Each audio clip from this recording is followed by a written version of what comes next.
प्रकारच्या राजकीय प्रचार सिरीजच्या निर्मितीसाठी एकमेव नाव रत्नाकर औसेकर. कॉन्टॅक्ट 9890398788.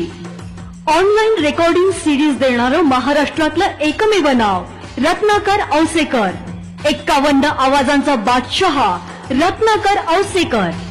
कॉन्टॅक्ट 9890398788.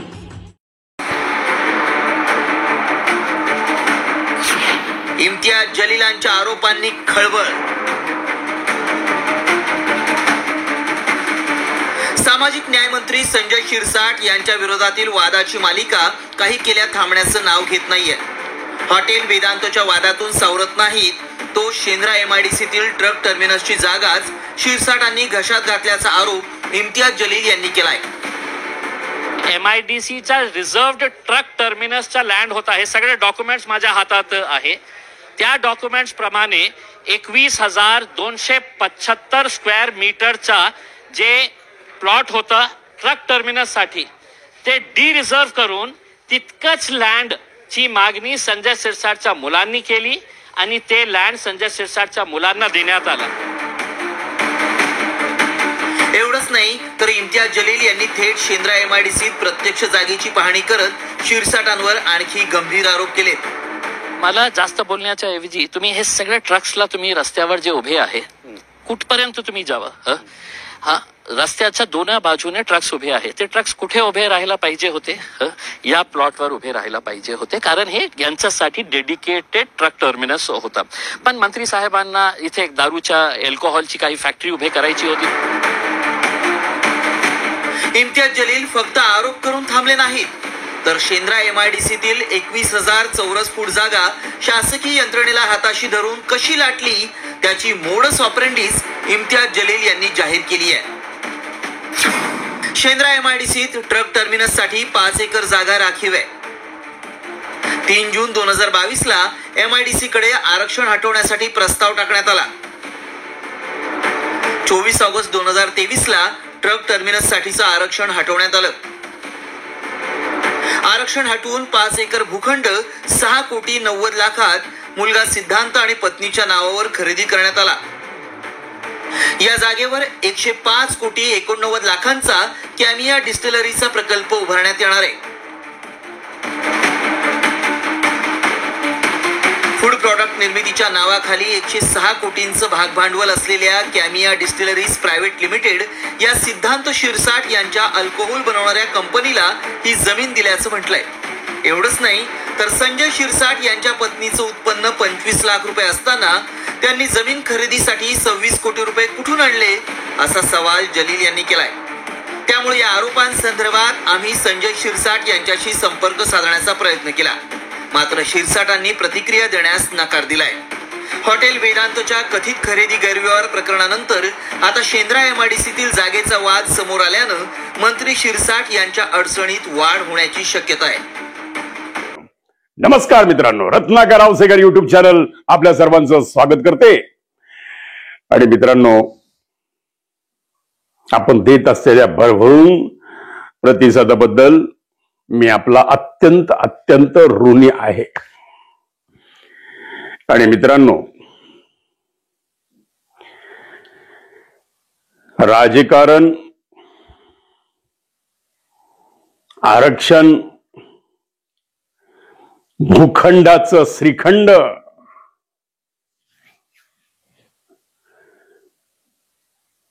हे सर्वच पक्षामध्ये, सर्वच शहरात, सर्वच गावात, सर्वच महानगरात सर्रासपणे चर्चेला जाणारा विषय म्हणजे या नेत्यानं भूखंडाचं श्रीखंड हाणलं, त्या नेत्यानं आरक्षण उठवलं. आरक्षण उठवायचं, आरक्षण टाकायचं, आरक्षण उठवायचं आणि त्या आरक्षणाच्या भूखंडावर डल्ला मारायचा हे भ्रष्टाचारी राजकारण्यांचं एक धंदा झालेला आहे. धंदा धंदा बहुत गंदा. स्मशानभूमीच्या जागा सुद्धा ह्या हडप करतात, देवस्थानच्या जमिनी सुद्धा हडप करतात. लहान मुलांसाठी क्रीडांगणाच्या ठेवलेल्या आरक्षित जागा सुद्धा हे लोक हडप करतात. त्यामुळं आपण आजचं टायटल घेतलेलं आहे रत्नाकर औसेकर युट्यूब चॅनलचा उपक्रम सकाळच्या भोंग्यामध्ये आज वाजणार. मित्रांनो, आरक्षण हटाओ, भूखंड लुटाओ. मस्त धंदा राजकारणाचा. अरे आधी कसं असतं मित्रांनो, आधी राजकारणात जायचं, आधी प्रवेश करायचा, मग त्या नेत्यांच्या पायाच्या चपलीखाली आपली थोबाडं टाकायची, आपली तोंड टाकायची. म्हणजे हे राजकारण प्रवेशाचं गणित तुम्हाला मी सांगतो बरं का. आपलं मुखकमल त्याच्या चपलीच्या खाली टाकायचं, वर नेता असा ताठ उभा टाकलेला असतो. असं करून काय अक्षण असं मस्त सुंदरपैकी उभा टाकलेला असतो आणि खाली त्या कार्यकर्त्याचं तोंड अशी लावलेली असतात, धापास धापास धापास. ही धापास तोंडच पुढे उद्याची तुम्हाला नगरसेवक दिसायला लागतात. ही खालची नेत्यांच्या उभा टाकलेल्या बुटाखाली किंवा चपलीखाली जी बारीक बारीक वेडी विचित्र अगदी अक्षरशः क्रूर कर्मा, कुणाची इथून दाढी, कुणाची अशी दाढी, कुणाचे काय काय विचारू नका तुम्ही. कानात कुंडल, गळ्यात सोन्याचे गोफ, आणि हे काय भैया दादा काका, जीवाचा आधारस्तंभ, पुन्हा आपल्या गावाचं भूषण, काय नाही ते उपमा स्वतःलाच लावून घ्यायचं, राजकारणात प्रवेश करायचा. आणि राजकारणात प्रवेश झाला की मग ग्रामपंचायतीला भटाकायचं, मग जिल्हा परिषदेला भटाकायचं, मग महानगरपालिकेला भटाकायचं, मग नगर परिषदेला भटाकायचं, आणि त्याच्यातून काहीतरी करून कुठल्या तरी संस्थेत एकदा एंट्री मिळवायची. आणि एकदा एंट्री आली रे आली,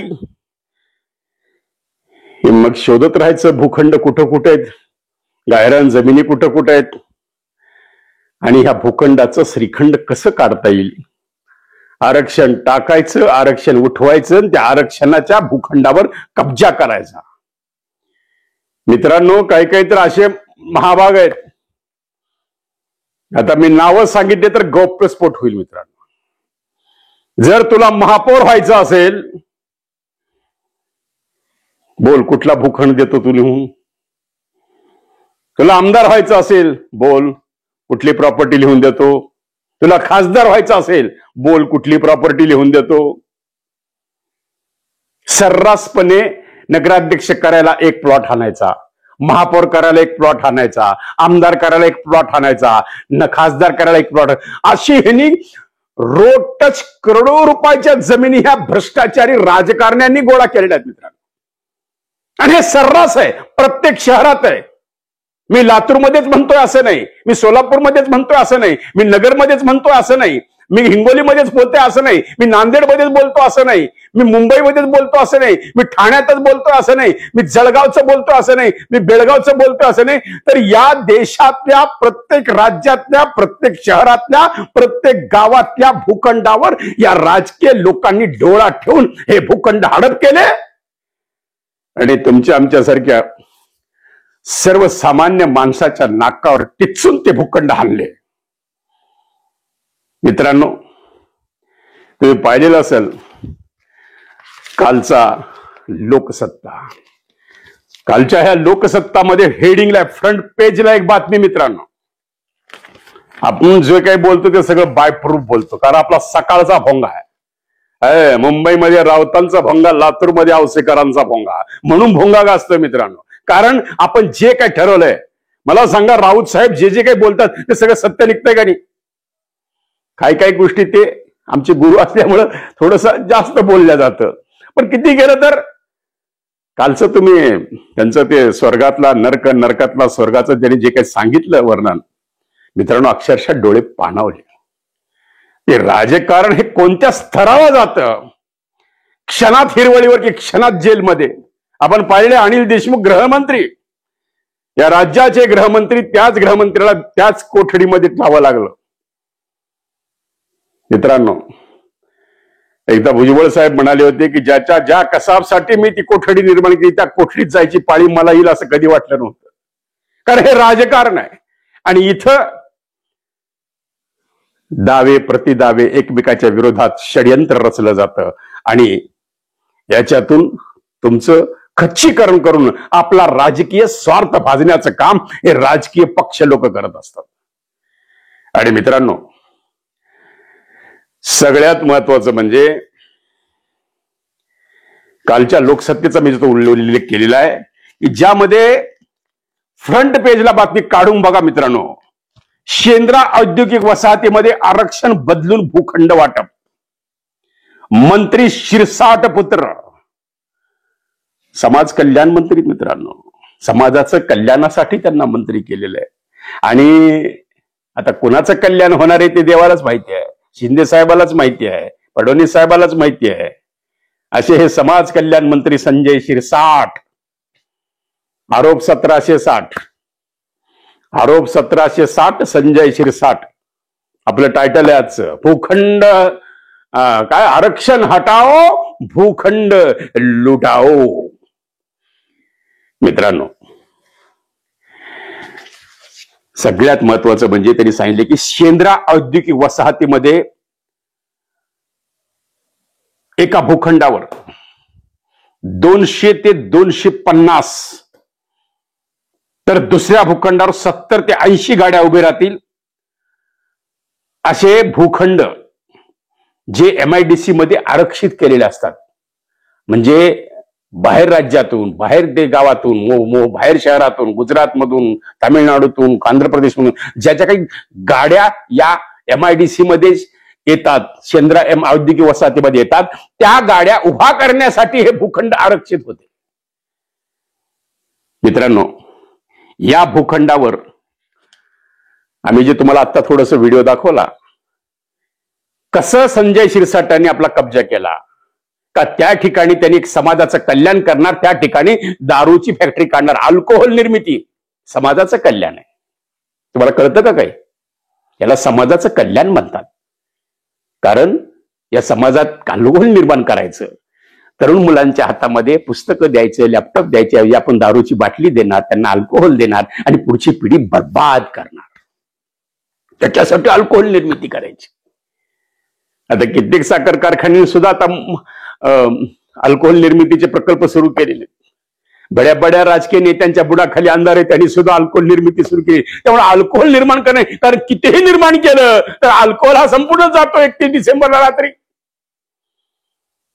यांचेच कार्यकर्ते आणि पोचलेले अधिकारी अल्कोहोल पार करून टाकतात. हे समाजाचं कल्याण करणारे मंत्री, त्यांनी अल्कोहोल निर्मिती त्या ठिकाणी प्रकल्प सुरू केला. जवळपास काहीतरी 108 कोटीचा हा प्रोजेक्ट, आणि ज्यामध्ये काहीतरी 28 कोटी का 30 कोटी त्यांच्या पत्नी आणि त्यांचा मुलगा, या दोघांनी त्या ठिकाणी न्यूज केली, ज्यांच्या पत्नीचं उत्पन्न 25 लाख आहे फक्त कागदोपत्र इन्कम टॅक्स. आणि मित्रांनो लक्षात घ्या, हॉटेल विट्स ज्यावेळेस बोंबाबोंब झाली, सगळ्या पेपरने, आमच्यासारख्या युट्यूब चॅनलने आवाज उठवला, ताबडतोब शिरसाट साहेबांनी त्याच्यातून आपलं अंग बाहेर काढून घेतलं, की म्हणाले नको ते आपल्या अंगलट येईल आता. होय. आणि मित्रा, जनतेत तेवढी ताकद असते, मीडियामध्ये एवढी ताकद असते. त्यामुळे खरं तर शिरसाटांचं, मी आमचे मित्र शिरसाट, आम्ही त्यांना 2000च्या आधीपासून ओळखतो, कारण आमचं संभाजीनगरचं निवडणुकीचं नातं आहे. मित्रांनो, आमचे संदीप सावे असतील, आमचे अतुल सावे असतील, किंवा आमचे संजय केनेकर असतील, ही सगळी मंडळी लॉजवर आम्हाला मित्र म्हणून भेटायला येतात. मित्रांनो, कारण गंमत कशी आहे की या निवडणुकीमध्ये महानगरपालिकेमध्ये जे प्रचाराची यंत्रणा आहे तो माझा उद्योग आहे. त्यामुळे ह्यांच्या राजकारणाची सगळी बारीक सारीक बारकावे आपल्याला माहिती आहेत मित्रांनो.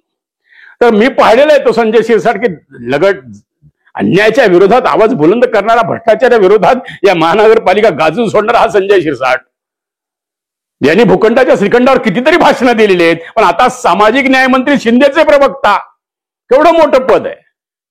मग त्यांना एखादा अल्कोहोल निर्मिती करायचा उद्योग, दारूचा कारखाना काढायचा उद्योग निघावा असं का वाटू नये? वाटायलाच पाहिजे, कारण समाजाचं कल्याण आहे.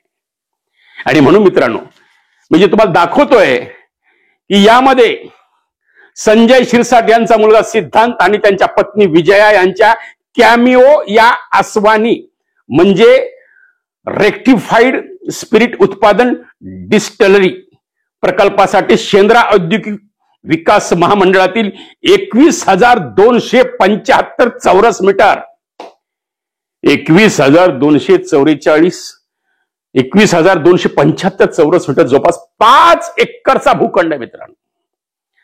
ही जागा पूर्वी माल मोटर थांब्यासाठी म्हणजे ट्रक टर्मिनल, म्हणजे आलेल्या ट्रकचं पार्किंग करण्यासाठी राखीव ठेवलेला हा भूखंड आहे. आणि तो भूखंड आरक्षित होता. या कंपनी जागा देण्यासाठी संगनमताने शासकीय कागदपत्रे फिरविण्यात आली.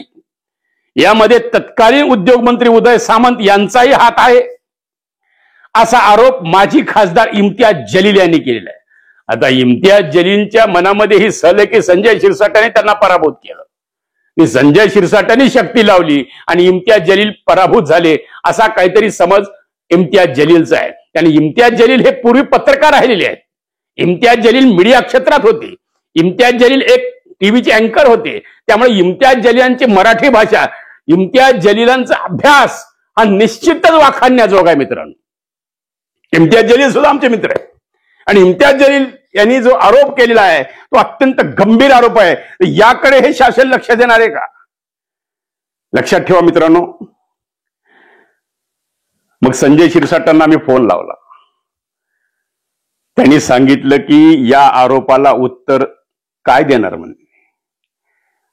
उद्या कोणी उठतंय माझ्यावर आरोप करत आहे, कारण फळं लागणाऱ्या झाडावरच लोक दगड मारतात. किती सुंदर उदाहरण आहे बघा. आता सगळं फळाने बहरलेलं आमच्या संजय शिरसाटांचं हे झाड आहे, बरोबर आहे. मग आता हे रस्त्यानं जाणारे आपले दगड मारणारच आमच्यासारखे. मित्रांनो लक्षात ठेवा. मग त्यांनी सांगितलंय की त्यावर उत्तर देताना मी माझी ऊर्जा कशाला खर्च करू. आता त्यांना ती ऊर्जा त्या दारूचा कारखाना, तो अल्कोहोल निर्मितीचा, स्पिरिट निर्मितीचा कारखाना आहे, त्याला वापरू द्या ना. त्यांच्या आरोपाला उत्तर द्यायला मला तथ्य नाही, असं इम्तियाज जलीलने त्यांनी निग्लेक्ट करून टाकलं. त्यामुळं संजय शिरसाटांचं आपण सर्वांनी कौतुकच केलं पाहिजे. आणि मित्रांनो सर्वात महत्वाचं म्हणजे हे भूखंडाचं श्रीखंड हा शब्द जर कोणी काढला असेल, बाळासाहेब ठाकरेंचा तो शब्द आहे. त्यांनी कित्येक वेळा, ज्यावेळेस शरद पवार साहेब मुख्यमंत्री असायचे त्यावेळेस कित्येक वेळा बाळासाहेब ठाकरेंनी या भूखंडाच्या श्रीखंडावर भाषणं गाजवलेली आहेत. तसं हे भूखंडाचं श्रीखंड प्रत्येक शहरात लुटण्याचं काम सुरू झालेलं आहे. अनेक ठिकाणी अहो कित्येक महाभाग तर असेल की त्यांनी पोलीस स्टेशनला असलेली जागा सुद्धा, आरक्षित असलेली जागा सुद्धा पुन्हा आपल्या एखाद्या फर्मसाठी, मुख्यमंत्री मंत्री यांच्या एवढी ताकद असते की ते सहकार खात्याला पटवून, सहकार मंत्र्याला पटवून, त्या महसूल मंत्र्याला पटवून ते भूखंड, ते कितीतरी ते प्रकरण पाहिले आहेत. अंजली ते दमण्या आवाज उठून उठून थकल्या. कित्येकांना भूखंडाच्या पायात आपली मंत्रिपद गमवायला लागलेली आहेत. पण तुम्हाला एक ठामपणे सांगतो मित्रांनो, हे सरकार गेंड्याच्या कातडीचं सरकार आहे. यांच्यावर कितीही आरोप करा, काहीही फरक पडणार नाही. आणि त्यामुळे संजय शिरसाटांना कोणी राजीनामा मागणार नाही, संजय शिरसाटांची काही चौकशी होणार नाही. हा विषय एक दिवस चगळून चुंगून सगळं टाकून दिला, संपला. उद्या दुसरा विषय, पुन्हा एक आरोप. म्हणजे हे पा, आमचे मित्र संजय शिरसाटांच्या पाठीशी एवढं काही शिकलं का सारखं लागलेलं आहे. अगोदर ते मुंबईच्या मुलीचं प्रकरण, बरोबर आहे ना, ते वैयक्तिक घरचं कुटुंब, त्यांनी सांगितलं की संध्याकाळी लगेच तिला कशा पद्धतीने इंजेक्शन दिली, कशा पद्धतीने मॅनेज झालं, कशा पद्धतीने निशाणी डावा अंगठा झाला, काय करार झाला, ते त्यांनी ते प्रकरण घरातल्या घरात म्हटलं. ठीक आहे, ओके, काय हरकत नाही. त्यामध्ये कुणाचं दुमत असायचं कारण नाही. तो विषय मिटला. पुन्हा दुसरं लागलं हॉटेल वेदांत. वेदांत म्हणजे मित्रांनो हॉटेल रीट्सचं प्रकरण. त्याच्यातून तोच आरोप झाला की एवढे पैसे कुठून आणले, का 50 खोके एकदम ओके मधले काही राहिलेले पैसे इकडे तिकडे इन्व्हेस्टमेंट चालू आहे का. संजय शिरसाट आहेत आमचे, तुमचे संजय राऊत आहेत, तेच बोलणारच ना. त्यांना तर विषयच पाहिजे बोलायला. कारण संजय शिरसाट आणि संजय, मी मागे सुद्धा माझ्या व्हिडिओत म्हणलं की हे दोन संजयने महाराष्ट्राचं डोक आउट करून टाकलेलं आहे मित्रांनो. बस तुम्ही एकच काम करा, कुठली सिरियल बघू नका, कोणता कार्यक्रम बघू नका, फक्त संजय राऊत झाले की संजय शिरसाट ऐकायचा दिवसभर कर म्हणून. तर मित्रांनो अतिशय विषय गंभीर आहे. मी त्याला थोडं लाईट घेतोय. विषय गंभीर आहे. हा प्रत्येक शहरातला विषय आहे. मी तर म्हणतो लातूरमध्ये असे किती भूखंड आहेत की जे भूखंड हे आमदारांनी मंत्र्यांनी हडप केलेले आहेत. त्या ठिकाणी जे भूखंड MIDCतल्या कारखान्यासाठी होते, जे भूखंड गोरगरीब उद्योजकांना निर्माण करण्यासाठी होते, जे भूखंड काही लोकांच्या हाताला काम द्यायच्यासाठी होते, ते सगळे भूखंड ह्या लोकांनी कसे लाटलेले आहेत आणि त्या ठिकाणी त्यांच्या प्रायव्हेट लिमिटेड संस्था कशा निर्माण केलेल्या आहेत आणि करोडो रुपयाची माया जमवलेली आहे. यामध्ये लातूर, नांदेड, संभाजीनगर, धाराशिव, सोलापूर, ठाणे, किती म्हणून गावं सांगू मित्रांनो. कारण सगळ्यांच्याच बुडाखाली अंधार. आपण फक्त एकच काम करायचं. आता कित्येक मला मित्रांनी, आमच्या युट्यूब पाहणाऱ्या मित्रांनी मला सांगितलं की दादा तुम्ही लढा. अरे तुम्ही लढा, बरोबर आहे, तुम लढो हम कपडे संभालते है. पण मला सांगा मित्रांनो, आपण एक सामान्य नागरिक, आपण अंजली ते दमाने असतील, सुषमाताई अंधारेचं ते पक्ष सोडून द्या, पण सुषमाताई अंधारे सुद्धा असतील किंवा आपल्या रुपाली ठोंबरे असतील, ह्या जे हे काही व्यक्ती आहेत आमचे लढणारे, पुण्याचे म्हणजे माहिती अधिकारातले अनेक मोठे माणसं आहेत की जे लढतात भ्रष्टाचाराच्या विरोधात, जे लढतायत अन्यायाच्या विरोधात. तसं भ्रष्टाचार आणि अन्याय याच्या विरोधात लढणार आपलं चॅनल आहे रत्नाकर औसेकर युट्यूब चॅनल. मित्रांनो, विषय गंभीर आहे आजचा की भूखंडाचं श्रीखंड. भूखंडाचं श्रीखंड म्हणजेच आरक्षण हटाओ, भूखंड लुटाओ. मग आता यावर उपमुख्यमंत्री शिंदे साहेब काय उत्तर देतात, यावर पुढे काय होणार. आमचे संजय शिरसाटांनी तर ढटकून टाकलं की ह्याच्यात बोलण्यात माझा वेळ कशा वाया घालवत आहे. हे सगळं आम्ही व्यवस्थित कायदेशीर, कारण शेवटी कायदा ह्यांच्याकडे ना मित्रांनो, समाजाचं कल्याण आहे. तुम्हाला कळतं का नाही हो, समाजाचं कल्याण आहे. त्यामुळे आता फक्त एकच काम करायचं की आपण प्रत्येकाने आपापल्या गावात पाहत राहा की तुमच्या गावातल्या नेत्यांनी कसे कसे गायरान जमिनी आणल्या, कसे कसे आरक्षणाचे भूखंड आणले, कशा कशा टोलेजन इमारती हायवेला उभ्या केल्या आणि करोडो रुपयाची माया लाटली. या लोकांकडे आता लक्ष ठेवायची वेळ आलेली आहे आणि प्रत्येक शहरात शोधायचं आहे आणि आपण प्रत्येक शहरात हा पर्दाफाश करणार. रत्नाकर औसेकर युट्यूब चॅनल, सकाळचा भोंगा. योग्य वाटलं तर नक्कीच तुमच्या कमेंट्स आणि लाईक आणि एक सबस्क्राईब रुपये आशीर्वाद द्या मित्रांनो. लवकरच आपल्या चॅनल हे जास्तीत जास्त लोकांपर्यंत झालं आपण 38,000 सबस्क्रायबर पण आपण आता पोहोचत आहोत. लवकर आपल्याला 40,000, लवकर 50,000, लवकर आपल्याला 1,00,000पर्यंत पोहोचायचंय. हे आपलं पुढचं ध्येय आहे मित्रांनो. आणि आम्ही एकच ठरवलेले आहे, जे काही बोलेल ते सत्य बोलेल, सत्याशिवाय बाकी काही नाही बोलणार. तर मित्रांनो, आवडलं तर नक्कीच सबस्क्राईब करा, एक लाईक रुपये आशीर्वाद द्या, कमेंट्स जरूर लिहा. तुम्ही व्यक्त व्हायला शिका आणि जोपर्यंत तुम्ही व्यक्त होणार नाही, फक्त हे ऐकायचं मुर्दाडासारखं सोडून द्यायचं असं करू नका. अरे मर्दासारखं एक कमेंट्स, हा मी कमेंट्स लिहा म्हणजे त्यांच्यावर शिव्या द्या, खालच्या थरातल्या, असं बिलकुल बोलणार नाही. पण तुम्हाला काय वाटतं, ही सिस्टीम बदलण्यासाठी काय केलं पाहिजे, किंवा या सिस्टीमला तुमचा भ्रष्टाचार विरोधी आंदोलनाला तुमचा पाठिंबा आहे का? आणि मला बघायचंय की तुम्ही किती जागरूक आहात. यासाठी मी कमेंट्स मागतोय मित्रांनो, यासाठी लाईक्स मागतोय, यासाठी सबस्क्राईब मागतोय. आशीर्वाद देताल याची मला पूर्णपणे आशा आहे आणि खात्री आहे. भेटूया उद्या नवीन विषयासाठी. रत्नाकर औसेकर युट्यूब चॅनल, सकाळचा भोंगा. नमस्कार.